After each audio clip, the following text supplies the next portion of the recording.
Hello everybody. তো আজকে তুললাম বাড়ির কাছ থেকে অনেক ধনেপাতা, কারণ আজকে হবে চিকেন, কোরিয়েন্ডার চিকেন। তো আজকে ফার্স্ট টাইম ট্রাই করলাম, মানে অনেক ধনেপাতা বেটে নেওয়া হয়েছে। তারপর এখানে রয়েছে বাটা মশলা, আদা রসুন এইসব বাটা। আর তো এবার কুচনো পেঁয়াজগুলো দেওয়া হচ্ছে তেলে, মানে আমি দিচ্ছি কারণ এটা আমি রান্না করেছি।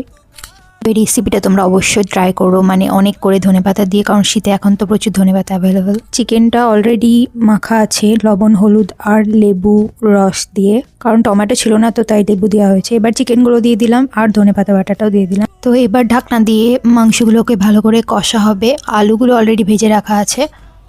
তো এই রেসিপিটা আসলে মাখা মাখা করে মানে করলে ভালো লাগে, কিন্তু ভাত দিয়ে খেতে হবে তো তাই ঝোলই করা হলো।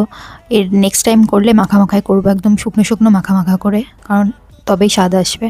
আর আমি এখানে অল্প অল্প করে জল দিয়ে মাংসগুলো কষতে থাকি, তাহলে ভালো আসে। আর এদিকে রয়েছে আমার বিড়াল, সবসময় আমার পায়ে পায়ে ঘোরে। Boy, yummy boy, baby boy. Hi. The cats are here. Hi, cats. Hi. You guys, is it too cold?